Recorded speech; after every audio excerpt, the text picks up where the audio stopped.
All right, everybody, welcome to BO Boys for Monday, June 19th. F it.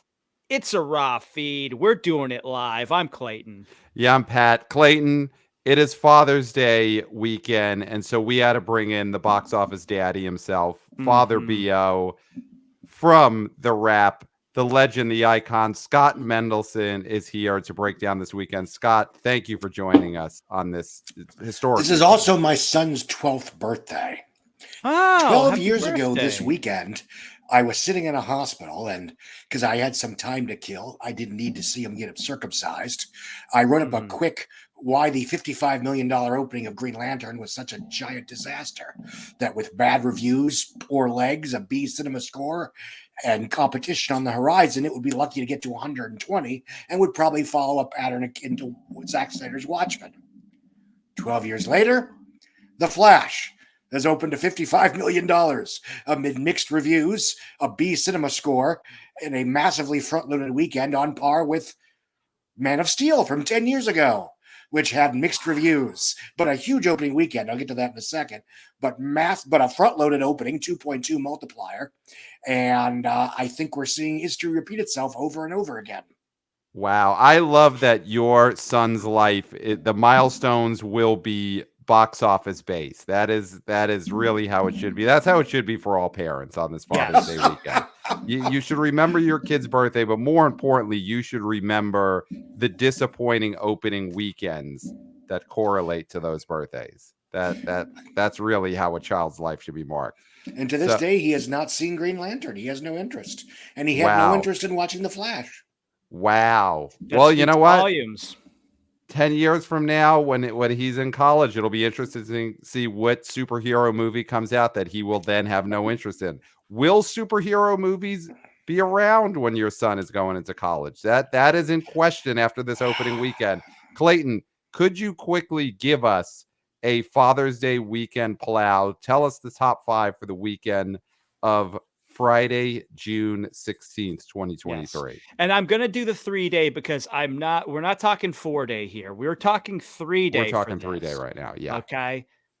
Number 1, The Flash made $55.1 million in its first frame. Number 2, Elemental made $29.5 million in its initial frame. Number 3, Spider-Man Across the Spider-Verse made $27.8 million, down 50%. It lost 459 theaters. It stands at $280.3 million in its third weekend. Number 4, Transformers Rise of the Beasts made $20 million, down 67%, added 2 theaters. It's at $100 million in its second weekend. Number 5, The Little Mermaid made 11.6, down 50%, lost 840 theaters. It's at $253.5 million in its fourth weekend. And we're going to 6 only because we got another newbie. The Blackening made $6 million in its first frame. That is your top 5 plus 1. All right. So listen, there's 2 big stories this weekend that we got to get into. And, Spider-Man's holding great. Transformers not holding well. That looks like that's going to fall off a cliff. Blackening opened around where everyone expected. But there's 2 big ones. Scott giving the thumbs up. I would say that was on, listen, some of us were hopeful. Could this make 8? Could this make 9? Blackening made 6. Yeah. I think that's fine. Lionsgate, it's a $5 million acquisition. They are good. It will make money for them. Right. Yeah. And frankly, it's Tim Story's best movie in a very, very long time. Yeah. Yeah. I mean, listen, you give him credit. He's had a lot of big hits. He had the ride-along movies. Tom and Jerry saved movie theaters in early 2021. Yes. So true. We realized that was the first time I felt hope when I woke up that morning to news that Tom and Jerry had made $4 million that Friday. Yep. Yeah. So good for Tim Story. He over delivers here, but 2 big new movies way under delivered. Let's go right to it. Let's start with The Flash.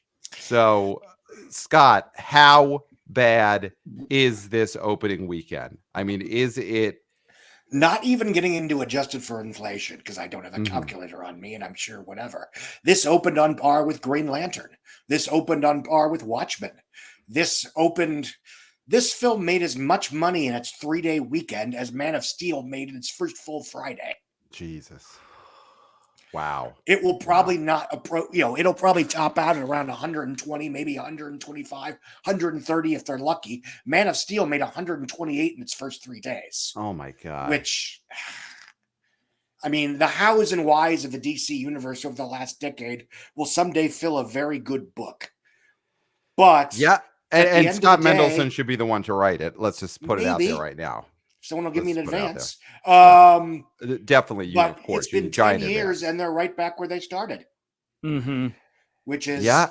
good God, we are very much struggling to open any DC movie that isn't Batman. So, And it did not have to be that way.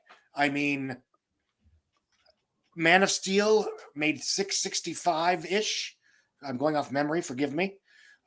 It was a disappointingly front-loaded picture. Reviews and word of mouth were divisive. There were choices that had to be made.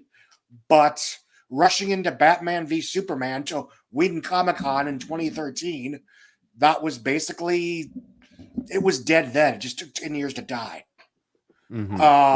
Doubling down on the most controversial aspects of Man of Steel with what would become Batman v Superman, as opposed to just making a Man of Steel 2 that sort of goes, oh yeah, we evacuated a bunch of the buildings in Metropolis. There were only a few hundred casualties. They could have done that. They would have gotten away with it.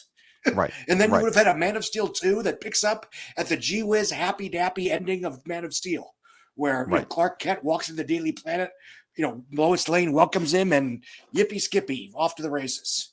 Right. They did not do that film was setting up a happy Superman sequel. Right. Regardless of what you think of the picture, regardless of whatever, they did not have to make a sequel that doubled down on the, oh my God, Superman's going to do more harm than good. Look at all of these innocent bystanders that have been killed. Right. So DC at this point, you look at the last couple of years they had the James Gunn Suicide Squad, summer of 2021, the giant bomb. It was a day and date HBO Max situation. Whatever. It still would have bombed. I genuinely believe that. No Will Smith, no sale. Right. And then, of course, we had Black Adam, The Rock disaster, bomb this past fall. Which, again, had it played normal in China, it probably would have squeaked by with 500 and saved face. Right. But a movie that showed no domestic interest, topped out at what, 150? Yes and no, because it's weird. And I don't mean to keep contradicting you, but it is a weird situation that by the standards of a Rock solo picture, Black Adam did pretty well overseas. I mean, it did very well domestically and overseas. But films like Rampage, San Andreas, Jumanji 2, Jumanji 3, Journey 2, whatever the hell that's called. Those films cost between 80 and 120. Black Adam cost 200, ergo it's a flop. I mean, that's the thing with these DC movies or these superhero movies in general. The budgets are so high, the expectations are so high, and the audience interest is there. Of course, we just had the Shazam 2, Rise of the Gods, total bomb, and now you go into the Flash. More than most people. The big problem with that movie, the big problem he's so worked up over this is that it cost about $200 million to make, give or take, and they assumed that you had DC fan base, Rock fans. That's going to be huge. When in actuality, it was pretty much a circle. It was almost entirely overlapping demographics. Right. So this Flash movie opening in the 50s. I mean, the studio projections were in the 70s for the 3-day, and we know the studio projections always try and lowball. Listen, I'm gonna own up to it. I came on this show end of last week. I thought this would overperform the opening weekend. I felt like down the road the legs wouldn't be there, but I thought there would be enough interest to get this to a $90 million 3-day. It's the big superhero movie. Batman 89 is back in it. People don't care about the Ezra Miller controversies was my assumption. So I figured it would open to 90. This thing opens it in the 50s. What, 55 million for a 3-day? I think the key thing that you said there is people didn't care. Well, people didn't care about Ezra Miller, great, but they also didn't care about the Flash. Mm-hmm. Yep. Yeah. And I think the studio and frankly the media vastly overestimated the nostalgia value of Michael Keaton as Batman. This Mhm. wasn't Spider-Man No Way Home. This wasn't three Spider-Men that everybody knew and liked interacting together and saving the day together in material that, by the way, was kept entirely out of the previews. Yeah, Right. we all Right. knew, This felt but it desperate. still was a discovery to see how they were interacting in the picture itself that you had to Yeah. go to Mhm. theaters to see. This was one Flash that most people either don't know or didn't have any strong feelings about, and one Batman that played Batman 30 years ago, kind of sort of hanging out in a skewed multiverse plot that, because it's a multiverse plot and you know how these things work, was never going to have any long-term consequences. Right. Yeah. Now, Scott, we saw this movie on Thursday night, Pat and myself. And the thing about it was that the people who went to see this for Batman 89, I believe, were not served a story they would appreciate, right? So that was an issue. I think that the way, I'm not going to spoil anything, but the way the character is treated, and there's a level where it's fun and it's good because it's Keaton, but the way that it ends is not going to be something that an 89 Batman fan is going to be happy with. The other thing, and I mentioned it really briefly at the end of our last episode, our preview episode, is that for the movie-going public, the youngsters, the people who are in that prime demo, their Batman is Christian Bale. Their Batman is Nolan Batman. Keaton is so far in the past. I mean, he's our Batman, but we were like, what, 9, 8 years old when that came out? These kids weren't even born. They weren't even born for another 10, 15 years, And there's a right? great joke about that in Neighbors from 9 years ago, where Seth Mm. Rogen and Zach Efron argue about who was the best Batman. And the Right. entire point of that joke is that, it's an intergenerational thing. Yeah. Right. This would Right. be like trying to hype a new James Bond movie by saying, this time Roger Moore shows up. Yeah. Right. Yeah. Yeah, Right. maybe some old people might be, people my age might be kind of curious, but my kids wouldn't give a shit. Right. Mhm. And I think, like Clayton said, we did our weekend preview episode before we saw this film. Had I seen this film before we went on mic, I for sure would have predicted lower than we did. Because coming out of it, there was and again, we're not going to spoil anything, but we sat there and we watched through the whole credits. We wanted to see this audience exit. We wanted to see the looks on their faces. There was a man who walked out with a Batman 89 logo hat on. And Oh, I feared for what this person would I was hoping, don't harm yourself. Please do not yes. harm yourself. I didn't say that to him. I didn't care enough to say it, but I did think it. Please don't harm yourself, sir. He had a look on his face that was existential sadness Oh, coming out of yeah. that. And Yeah. that kind of existential sadness does not lead to good word of mouth that raises the Friday, raises the Saturday. That existential sadness means that this movie is going to drop like a stone, and that's what happened. Yeah. This was for nobody. In the same way that 10 years ago, regular people left Man of Steel feeling bad for all the 200,000 Metropolis citizens that were buried alive. Mhm. Yeah, you don't want people leaving sad, and I mean, there are so many things that went wrong in retrospect with this Flash movie. And, one of them is just being coming out in the full decline of superhero movies and DC movies specifically. The whole Ezra Miller controversies, or, which I think we kept looking at the fact that people didn't know about it, so it wouldn't affect it. But it does prove a point that, and this is good, I think, for the Actors Guild as they head into a possible strike. It really does show, even if movie stars aren't what they used to, you do need someone to promote your movie. You do need That a is lead actor or absolutely true. actress to promote a movie. Yeah, Scott, could you talk to how much did Ezra Miller being unavailable, Michael Keaton being unavailable, hurt this movie?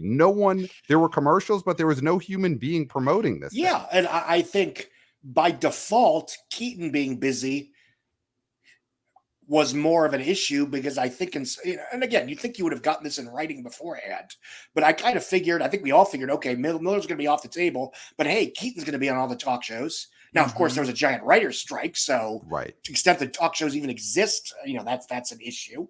Right. He couldn't go on Dave. But again, you're right. Go You're on, absolutely right. This is an example of a big tentpole movie that maybe made less than it otherwise might have. Again, I don't think that was a key factor, but humor me for a minute, because its stars and its writers were unable to promote it.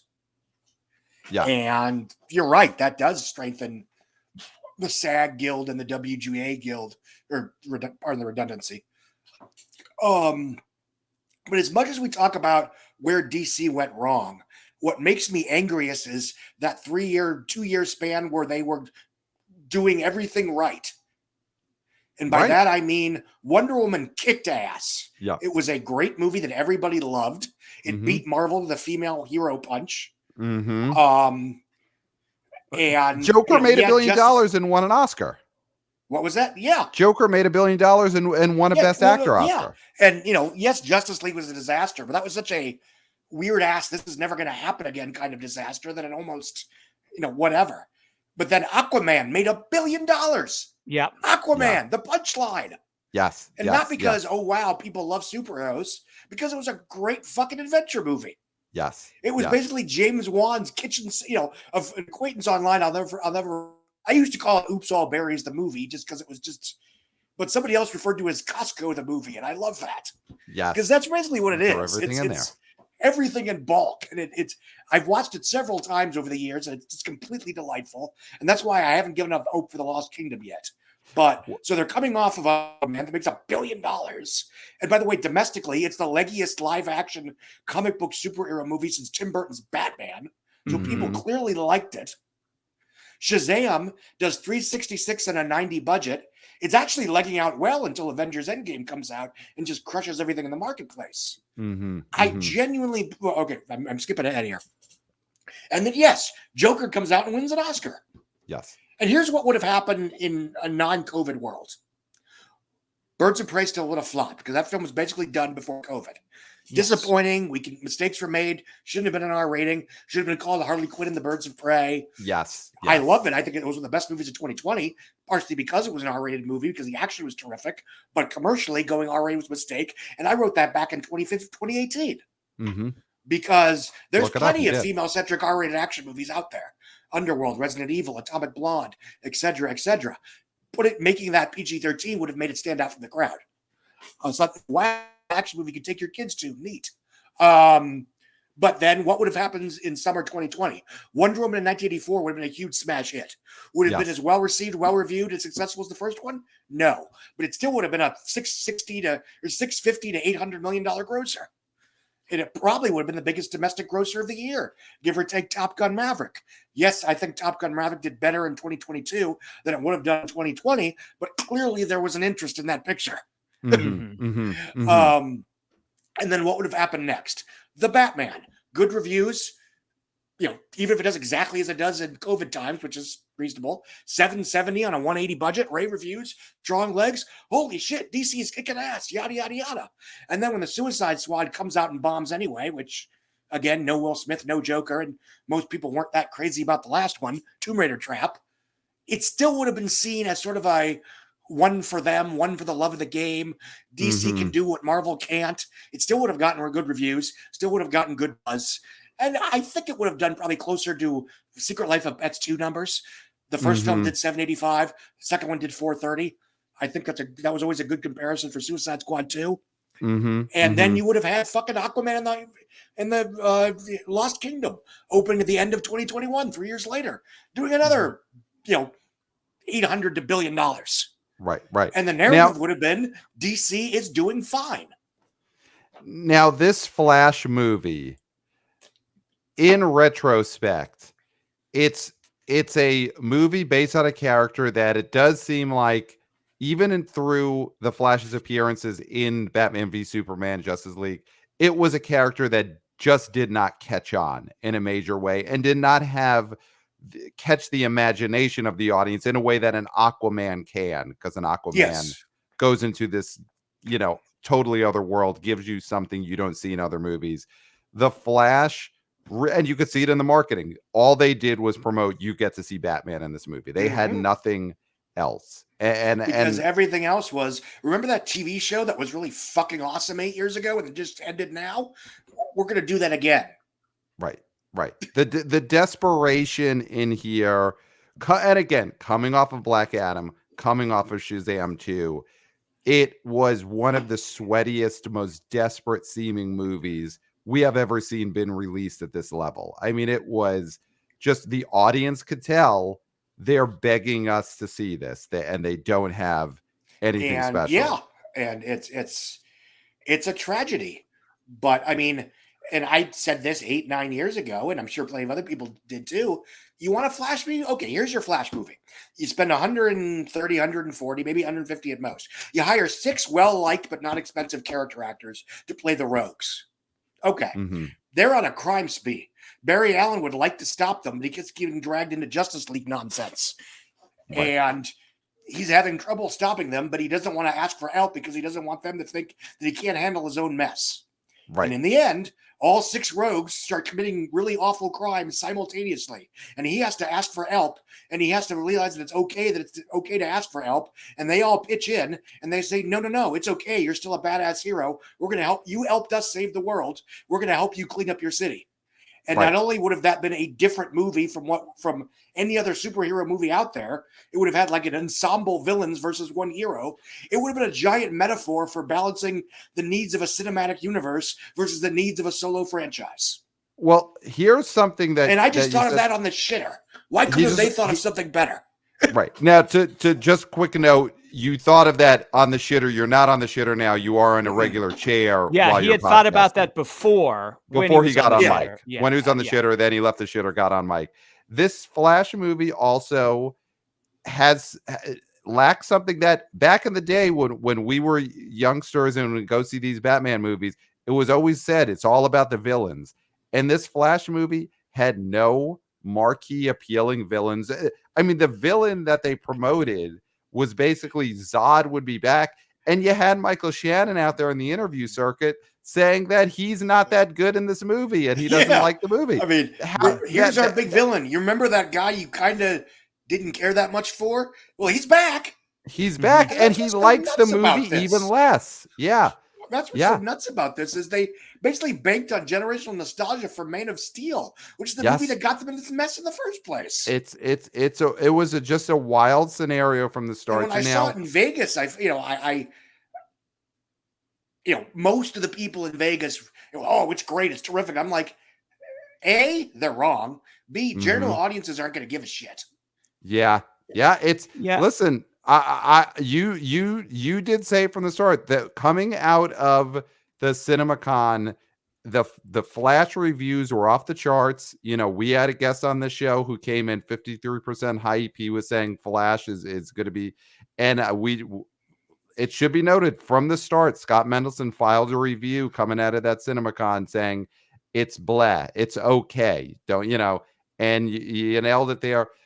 Now looking big picture for DC, they obviously have a couple of movies still left in the can from the old regime. Blue Beetle's coming out in August. I mean, I think we all that's going to be terrible. I don't know if it's going to be terrible, but it's going to do terribly. To wait to make their first big Latino movie until the genre was already dead. That was it's nice. Terrible. It's so sad. And listen, Aquaman: The Lost Kingdom, I do think now that movie is, unless it is great, which I don't think it's going to be. I feel like it's good. It was a miracle to make a good Aquaman once. To do it again is just, there's not enough miracles to go around for movies for that.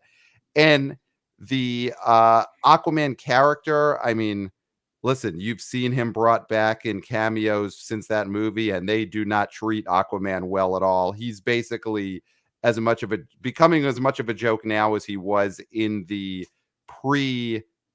Entourage, James Cameron's Aquaman universe, before that revitalized Aquaman. So I think that movie's going to be a huge bomb compared to the first one. It could be an Alice through the looking glass situation. That is certainly possible. The reason I haven't given up hope yet for a couple of reasons. First of all, I like James Wan movies. Right. I was hearing for like over a year buzz that said Malignant was terrible. It was not terrible. It was really neat. The footage I saw in CinemaCon was spectacular. Okay. The other thing is, and I think this is what Warner Brothers has to do now, and I think they know this because there's a reason they didn't not debut the trailer in front of the Flash. They are trying to disassociate this from the overall comic book melodrama going on right now. This isn't going to be, it's the Great Reset, or it's there's a new DC world coming out. It's like, fuck it. Remember that Aquaman movie you loved 5 years ago? We made another one. Come, have fun. They could try that marketing, but I do think it's getting caught up in that snowball's rolling down the hill, and that's another one that 5 year, in a non-COVID world, that would have been an easy $800-900 million. I mean, how far do you think this carries over? This sort of superhero movie in decline? I don't think the gun reset works. I would okay, go for it, because that's what I was leading to. Because I don't think so either. If people knew who James Gunn was, they would have showed up for the Suicide Squad. Yep. Yep. And to normal people, regular boring people regular people that don't obsess about this stuff, like me, I couldn't tell you who won the last Super Bowl because I don't follow sports. Right. Those people, they're not, they don't care about a Superman movie in the abstract. They went to see Man of Steel those first 3 days because it was produced by Chris Nolan. It was sold as sort of like, here's what comes next after the Dark Knight trilogy. And it had one of the best fucking trailers of all time. And the initial reviews were pretty decent. It wasn't until sort of like the regular, like the all media saw the numbers started to drop down, which, that happens. And we have not had a successful Superman movie in 41 years. Right. Excuse me, 42 years. And it makes sense that's who they would try first. That's the big gun, no pun intended, is doing the Superman movie. But it's a very, very possible bomb. And it's just, there is a lot of DC movies stink. And as you said, maybe not all earned because they have had their good run. They have had Joker win a Best Actor Oscar, make $1 billion. They've had their hits. But aside from Batman Joker universe, there is just a stink overall on the idea of DC superhero movies. And it may take more than the 3 or 4 years from now until that Superman movie comes out for that to wear off. This might be the type of thing where you need a 10-year. At some point, they need to stop trying to do this. Yeah. And that's what makes me so angry is that they had a formula that was working under Walter Amada, which was make a variety of movies of varying budgets and varying genres that are, some of them are outright one shots, elseworlds, whatever you want to call them, but even the ones that were in the universe, you didn't need to, they existed in the universe, but they weren't as interconnected, like frankly most Marvel movies, especially in phase 1 and phase 2. And this is what everybody said they wanted. And to a certain extent, they were showing up. And by the end of 2019, you had a narrative saying, DC may never beat Marvel, but I'm really interested in seeing what DC is doing because you never know what you're going to get. And now and then you get something really special. Right. Well, and that's the shame about something like Blue Beetle, as you mentioned, is that if they would have gone and stayed the course, there is a world where Blue Beetle could have came out and it would have been the equivalent of an Ant-Man type movie in the DC EU, right? Where the expectation isn't this thing is going to do Captain America numbers or Thor numbers. It's going to do a smaller Shazam type number, right? That everybody's happy with because the budget will be at a significantly lower level. And also maybe you have the Blue Beetle show up in a Justice League movie or cameo here and there, right? But the expectation isn't like this movie is going to be a huge tentpole movie. And so it's going to get lost in the shuffle. And it also is a victim of the stink. I mean, I just feel bad for Blue Beetle because it is a movie that probably could have succeeded if the scheme that DC had laid out was done well and done correctly. Right. And it makes me so mad because at least a small part of the whole Hamada thing is he got blamed for crap that went down on Justice League. Not only was he not even there, he was brought in because of the disaster of Justice League. Right. Right. And we're talking DC specifically, but I do think that in a lot of the minds of the average moviegoer, this entire genre is linked. And the failure of Black Adam feeds into the failure of Ant-Man Quantumania, feeds into the failure of Shazam, and now feeds into the failure of The Flash, and it probably will feed into the possible failure of the Marvels in November. Which again, fuck them for waiting so long to do a multi-female team-up movie. Right, until the genre is in decline. But I do them think for waiting till almost the end of phase 3 to go, now we'll do lady and minority heroes. Now they're almost tired of this shit. Right. But that is the situation we're in now. And I do think all of these superhero bombs, whether they're DC, whether they're Marvel, do feed into people's disinterest for the next one. Because also, when you're a young audience, you don't want to be part of what is seen as uncool. And right now, that is where superheroes are going, and it's only going to snowball. And you'll have your Guardians 3 because that specific movie is a specific thing people wanted. But in any decline, in any changeover, there are outliers. There are ones that still are successful. And I do think Guardians 3 is going to be more of the exception in these next few years than a sign that, this is stabilizing. Right. Because that was such a unique unto itself thing for any number of reasons. And again, not to get back to Aquaman, but I think if Aquaman is successful, it'll be because people want to see that movie regardless of what genre it's in. Yep. That is true. That could be a Guardians type situation where people are done with the genre, but they like Jason Momoa's Aquaman. Yeah. They know this is going to be the last one because Gunn is rebooting everything. And maybe they're like, you know what? Let's see him before we don't get to ever see this again. Yeah. Let's move real on. Quick. Sorry. I'm sorry. Okay. I just want to something really fast because Scott, you were immune to the Flash hype, right? So you come out looking squeaky clean. You come out looking like an individual that cannot be bought.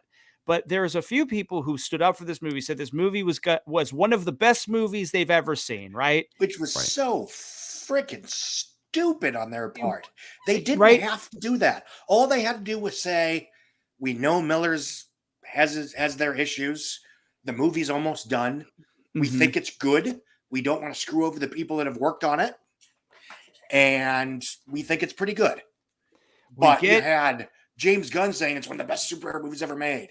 Now he looks like a fucking idiot for the next when he's promoting his next reboot.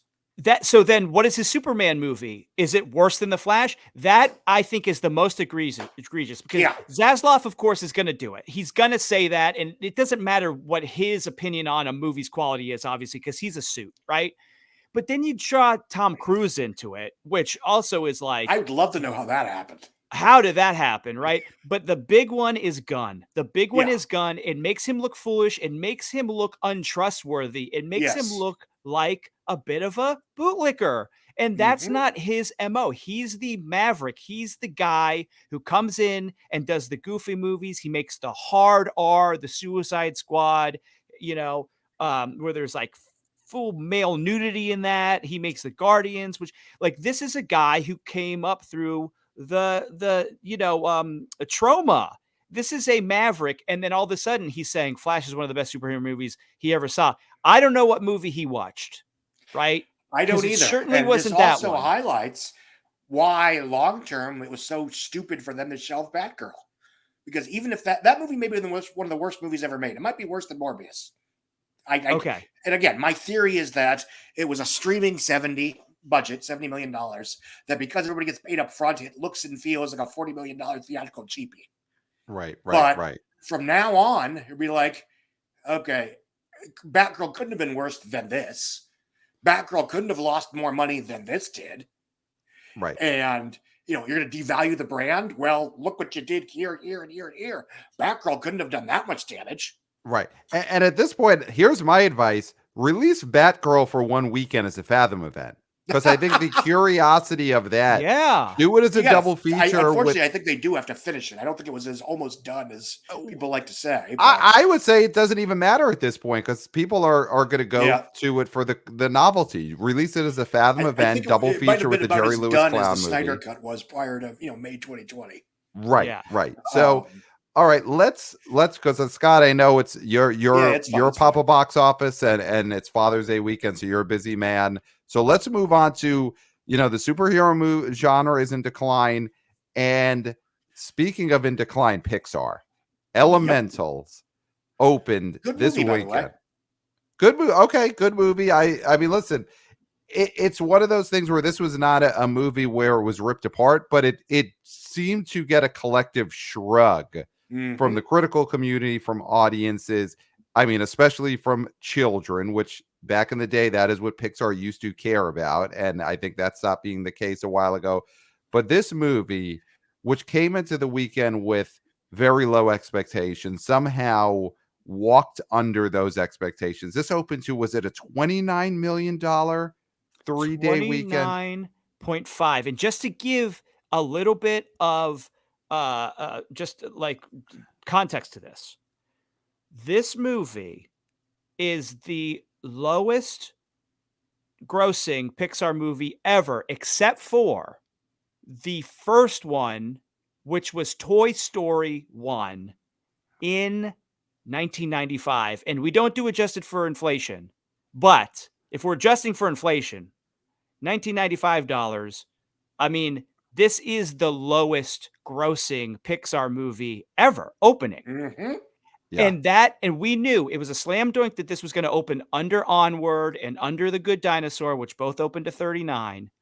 We thought there was a chance it could go under Toy Story, and technically it hasn't. I mean, Monday we could be seeing this going under Toy Story without even adjusting for inflation. But if you adjust for inflation, which I think we can do because it's $1995, this is the worst opening of a Pixar movie ever.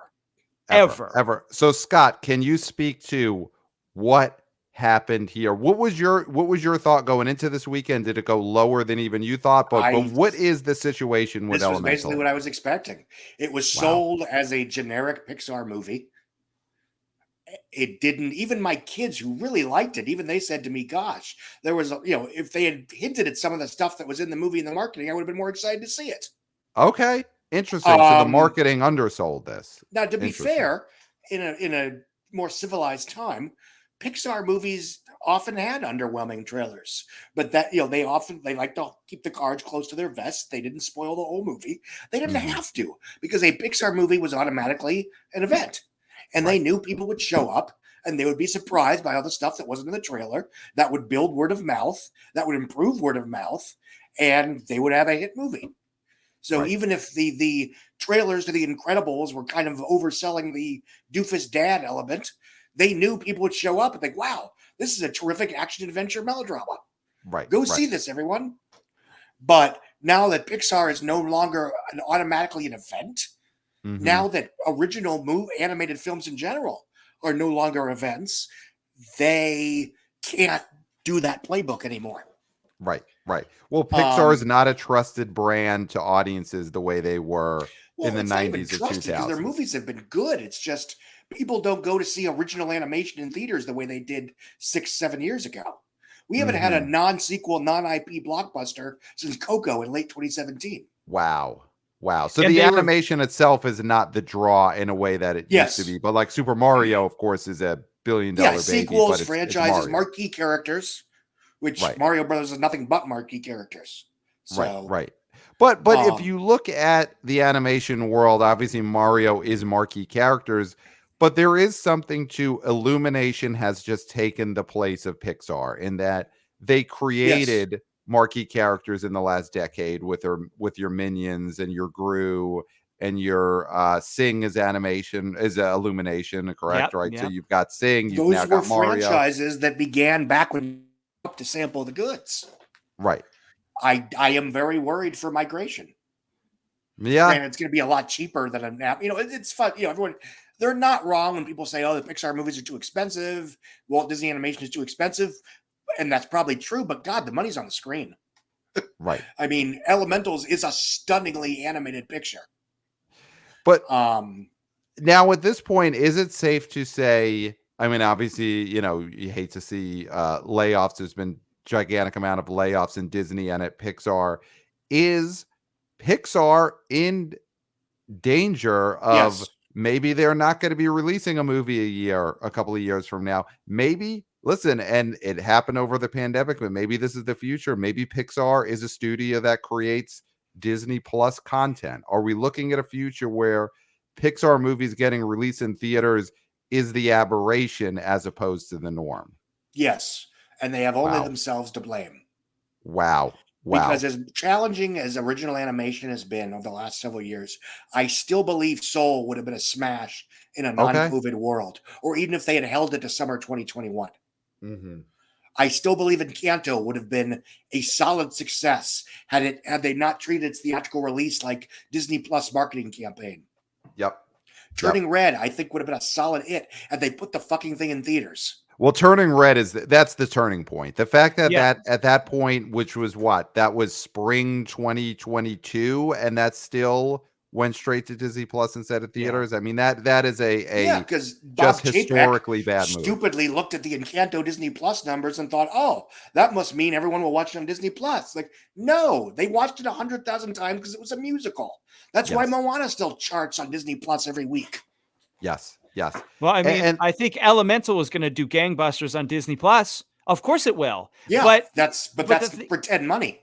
But that's pretend money. That's eyeballs. That's not actual profit. I genuinely believe that in retrospect, again, I have very mixed feelings about Project Popcorn. That was the Warner Brothers thing where the movies were in theaters and on HBO Max simultaneously for the first month. Because it did help save theaters. I mean, I have no doubt in my mind that absent that gimmick, they would have held Godzilla v. Kong to May, and we probably wouldn't have had a summer movie season in 2021. Wow. And Mortal Kombat helped keep them alive. Yes. Godzilla v. Kong basically opened the floodgate. Tom and Jerry helped keep them alive. Yes. And even though the films individually were underperforming, films like Space Jam and Suicide Squad that were doing over under $30 million opening weekends and doing over under 150 million worldwide, those were helping keep theaters alive. Right. And I don't think they would have had the confidence or the whatever to release a full slate like that absent the safety net that HBO Max was theoretically providing.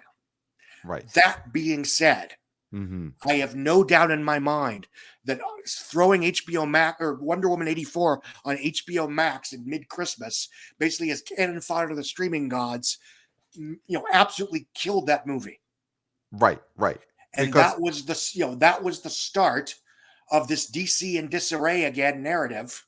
Yep. And now 2 years later, year and a half later, Suicide Squad got its ass kicked again.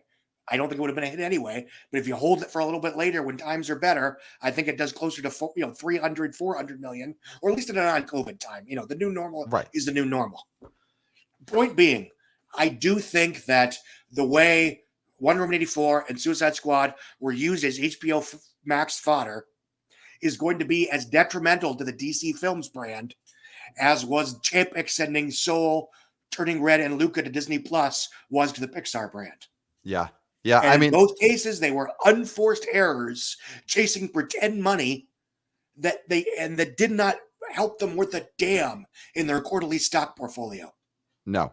And listen, parents subscribe to Disney Plus because it's got all the old Cinderella movies and the Little Mermaid movies, and and because they got to have it. It's the law at this point. They got to just have Disney Plus so their kid could just shut up and go watch the direct-to-video Cinderella 2 and just be out of their hair for 90 minutes. It doesn't matter that Encanto went there instead of going to theater. It's a babysitting service. Yes. And we know this because most of their original shows, some of which are good, they did not get huge viewership.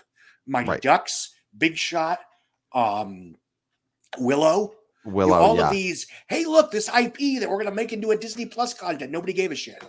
Right. Yep. Well, here is something that I think we touched on in the failure of The Flash, that it went for the 40 to 55-year-old person nostalgia factor, and you're seeing that a lot with all these properties and with Pixar. In the sense that right now Pixar movies do seem to be targeted at middle-aged people more so than they're being targeted at kids.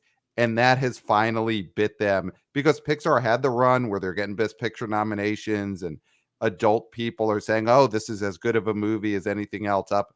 But at their heart, those were still movies fully targeted at getting kids excited. And I do think Pixar lost the plot about that these last weeks. Soul might have been a big hit, but as Clayton has said on the show many times, it also was a film about a dead jazz musician. And I don't know if that is the plot of a movie that's going to get kids as excited as My the kids Super Mario liked it. Brothers are saying. They liked it. They but- liked it. But Yeah, they we're legitimately talking about liked it. trying to get $800 million And worldwide Turning gross. Red, that was an intergenerational kid targeted story. Even Right. my kids said, if they knew they were going to like it that much, they would have, we would have waited and saw it at the El Capitan the one weekend it was there. Which I wish they had mentioned that. I would have waited. There is so no, something. I get the feeling, but because I tend to watch these shows with my children, I do have at least that much perspective on what does and doesn't work for them. Right. You are And getting when the movie is good, they don't mind if it's told from the point of view of an adult. And if just Finding Nemo is a midlife crisis story about an overprotective father. The Incredibles is basically Unbreakable cartoon style. It's about a father that feels like he's a loser because he's not doing super heroic shit anymore. Right. So there is this argument with Pixar, and this is the pushback I always get when I say Pixar has lost it, because everybody says, well, the movies are still good. The movies are still good, right? Yes. I mean, Luca's still good, but is Luca as good as Incredibles? Is Luca as good? But Coco as... was. So Coco, okay. and you know what? It's and not. Soul was, and Turning Red was. And I don't mean to get you on your case about this, but no. I am under the belief, I don't believe there was ever a Pixar slump. Not after Cars 2, not after COVID. The movies have always been generally, at worst, really, really solid 3-star pictures like The Good Dinosaur. Yeah, other than maybe Cars 2. But even that was Lasseter basically making a movie he wanted to make. Right. But is there even Cars still 3 was, a solid riff on the, threequel formula. Is there still an argument to be made that this is a brand that's been going strong and consistent since the mid-90s, and just by law of attrition or law of things moving in culture, that Pixar can be putting out equivalent quality to their hardcore fans, but yet the general public and the culture has moved on, right? There's a possibility that that's the case, right? Because all things will end at some point, right? Marvel, I mean, again, now Marvel has lost their quality control, but like there's going to be a time when even Illumination is not going to be selling tickets, even if they're doing equivalent movies to Sing and Sing 2. It's just the way culture moves. So, and that would be fine if it was easier to make new stuff. Yeah. Well, I mean, so the issue we're going to have with Pixar, and I think you probably all agree with this, is that the movies that are going to go to theaters are Incredibles 3, Toy Story 5, Finding Whoever Else is Missing, right? Under the Sea. And the other original ones are going to get relegated to Disney Plus, and those budgets are going to get cut because you're not going to be spending $200 million on a direct to Disney Plus movie anymore, because as we've all said, there's no real money to be had there. It's all just about attention and creating a generation of people that are weaned on Disney, right? That's more important than the money. At least it was. Now the money's important because Wall Street was like, oh wait, people got to make money now with these streamers, right? So it's a giant that's fucking pyramid scheme. Exactly. So that's the issue now, is that the original Pixar movies don't have a place in theaters anymore. And that might not be a quality issue. It's more of a consumer issue. And yes, it was decisions made by Disney that caused it. So, I think we're going to be talking a lot about Pixar in the weeks to come. I mean, listen, I'll say it. A listener of this show and a friend texted me a New York Times alert that she got today about how bad the opening weekend of Elementals was. That is where this has gotten. The New York Times is alerting people to the decline and downfall of Pixar. So this it's is Bad a big Air story. and Elementals is a bad movie. So that's the warnings you're getting on your phone here in New York City. So Elementals I want a good movie. It just people don't show up anymore. People didn't show That's up. how I So felt since 2018, walking out of any really strong animated picture on opening weekend because I waited to see it with my kids. To paraphrase the ending of Blade Runner, great movie. Too bad it won't live. well, there's also, and we'll get off of this animation. Here's, I think, something that affects animation as a special event. All movies are animated at this point, or at least all, you're now a decade of Marvel movies where those movies are 80% animation. So the purely cartoon animation isn't a special event when it would be cartoons, or you're going to go see a Tom Cruise thriller. Maybe Yeah. that's going a little far back, but I think there's so much animation in every movie that And- animation itself is no longer a draw. Yes. And I think the failure of The Flash gets back to a broader problem that's been a problem for a while. That's because the industry is so dependent on franchises and IP and brands. Mm-hmm. You're getting all these franchise installments of clearly dead IP. Nobody asked for another Transformers. No. Yes. Mm-hmm. Nobody asked for a Dungeons and Dragons. Yeah. And we are shocked and amazed. Nobody asked for another Indiana Jones. Those are films that exist not because the audience demands it, but because the shareholders and the studios demand it. And they think that if they put it out, audience will say, yes, we actually wanted this. And when you look at what's doing really well, Creed 3, John Wick 4, Guardians 3, Spider-Verse 2, those are films. Novel concept. Those are sequels that exist because people really fucking liked the last one and wanted more. Well, Yeah. let's get When into you look Scott. I do want to just move on because Scott's time is limited, Clayton. So just moving on. Moving on real quick. The movies that have been hits in the spring, it was looking good. John Wick was a hit. Cocaine Bear, all these hits were feeling good. Now we have had a rough couple of months here. The summer movie slate has not gotten off to that fantastic start. Horrible weekend this weekend. Indiana Jones coming out in 2 weeks. Where is your feeling right now on the summer movie box office? Are we all just waiting for Tom Cruise to save us again? Yes. Wow. Yeah. And do you feel like this is possible? Is this going to be a summer movie season that we look back on in September and say we're in rough shape? Yes. Wow. Now the good news is there are just more big movies in July and August than there were last year. Mm-hmm. But when you look at so far, May and June, movie by movie, Guardians was big, but Strange was bigger. Flash was a hell of a lot smaller than Jurassic World 3. Little Mermaid was a hell of a lot smaller than Top Gun. Mm-hmm.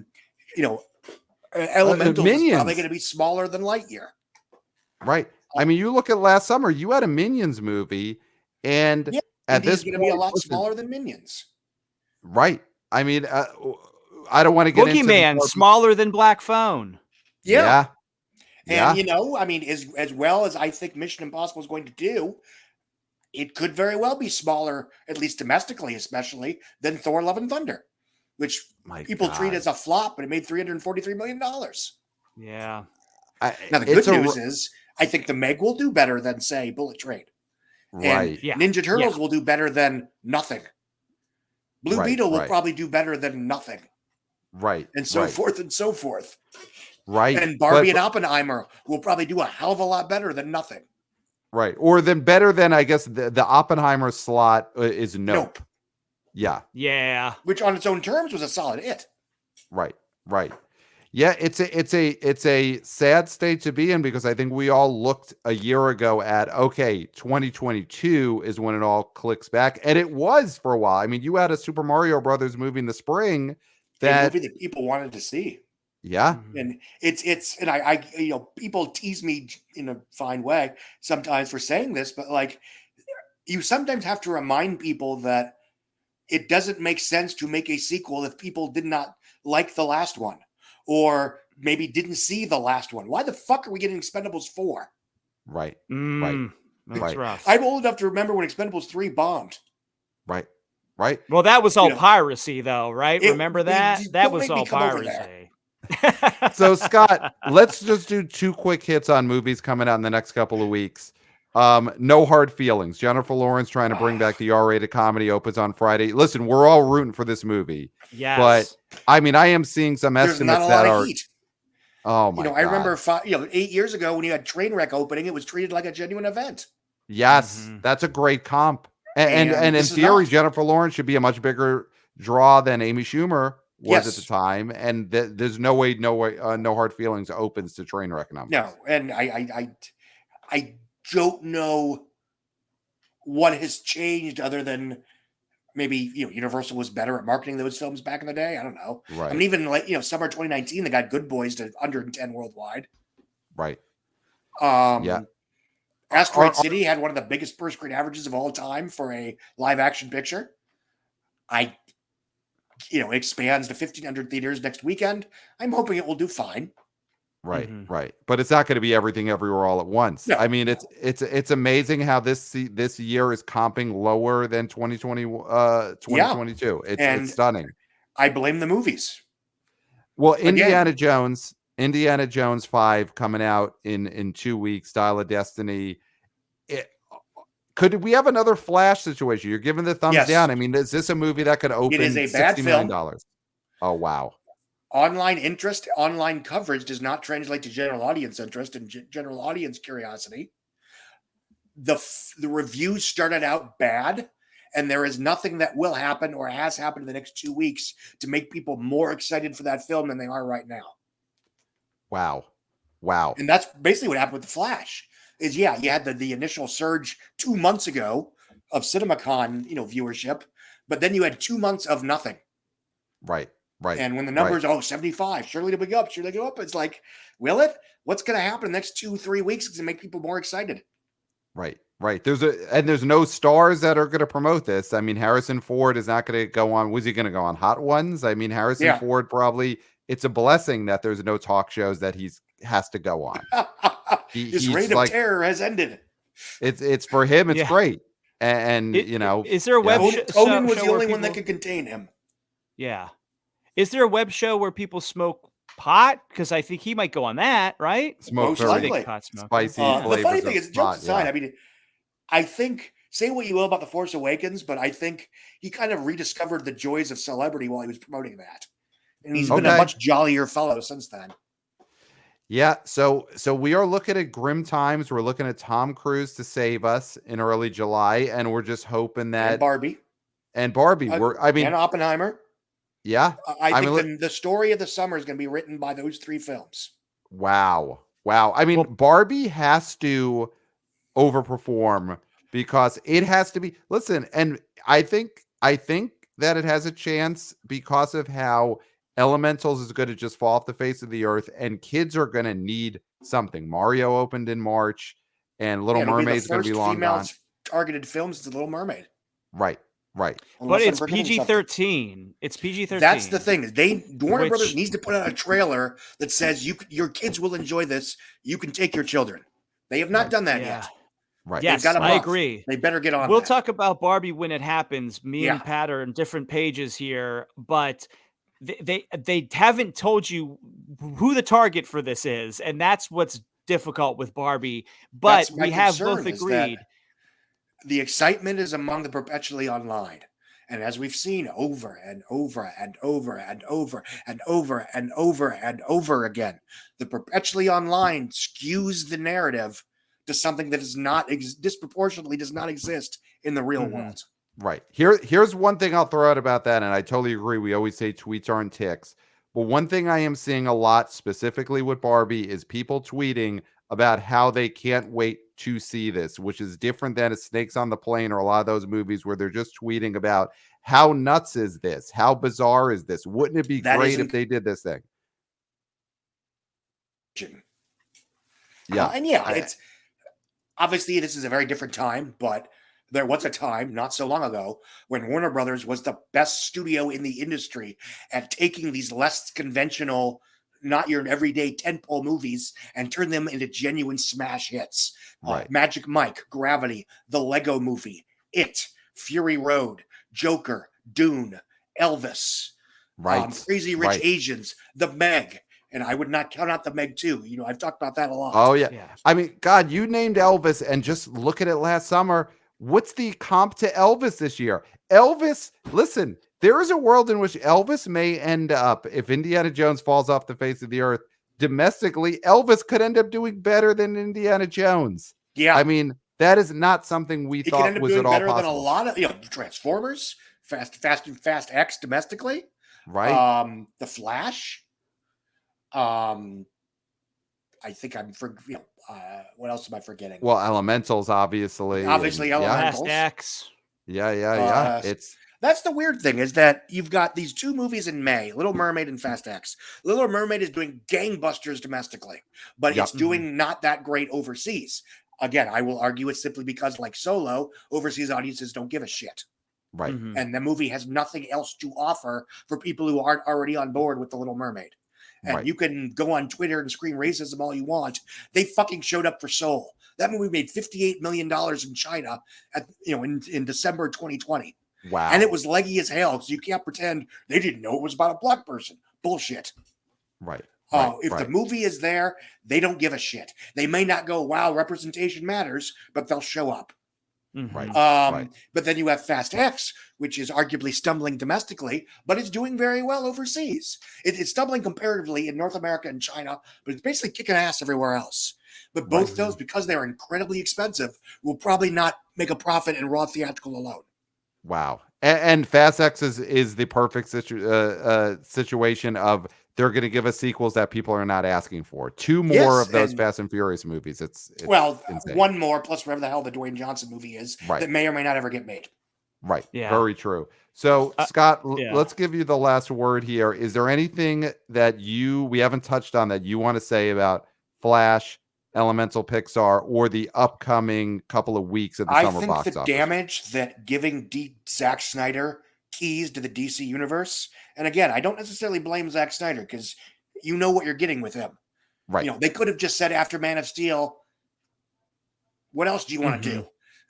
You want to do that Seven Samurai in space? You go do that instead. Yeah. But they didn't. They doubled down, then they tripled down, but the damage that was done by them fucking up the DC universe right out of the gate has done incalculable damage to the Warner Brothers as a studio, as a brand, as a financial institution, as a movie studio.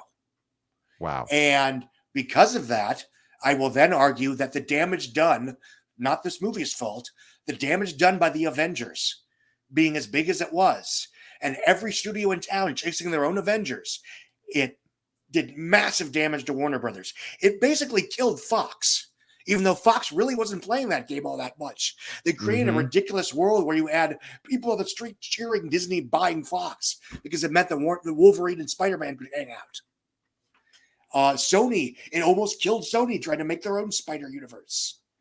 It crushed Paramount because it turned their IP into less than. Right. The only studio that came out ahead was Universal because they, from the get-go, they're like, okay, we are not Disney. We are not going to try to be Disney. Except for the Dark Universe, but they got over that one pretty quickly. And yeah, they did not push forward with that, which shows they realized that wasn't something people wanted. And can you imagine how much better the industry would be in if everyone had, oh wow, the Avengers that did $1.5 billion. Then in 2015, Jurassic World and Furious 7 both make about as much, if not more, than the Avengers at the worldwide box office. If Hollywood doesn't go, okay, there's more than one way to do this. Right. Well, we may be, we all thought COVID box office was going to be some kind of reset, and, things take a couple of years. We may be looking at a reset of what these studios produce, what it means to put movies in theaters. This may be the time that it's really happening, because this summer bottoming out in the way it has with the franchises bottoming out may mean they finally have to rethink the last decade plus worth of we're seeing a frightening reprocess summer 2016, where you had a bunch of franchise titles that once upon a time would have been giant event movies, but now we're just, another one of these. Okay. Right. And, but of course you didn't have, a streaming war and COVID and all these other different things, turning every single theatrical release into an underdog. Right. Well, so Scott, do you think Extraction 2 dropping on Netflix had any effect on anything at I this think point it for will this cost weekend? Flash hundreds, possibly thousands of dollars. Yeah. wow.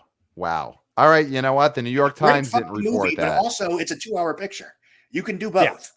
Yeah. Exactly. Yeah. People are able to stare at screens for a very long time nowadays. Yes. So, Scott, thank you so much for being on this episode, this You're welcome. important episode. Of course, everyone email us at theboboyspodcast@gmail.com and follow us on Twitter at theboboyspod. And we're YouTubers, and subscribe and smash that like button. So, Clayton, let's give in honor of the Flash, because we'll probably never get to do it again. Let's give a Flash-like goodbye right now, because I think we've got nothing left to say. We have nothing left to say except for one thing. Until next time, we'll smell you at the box office. Nailed it.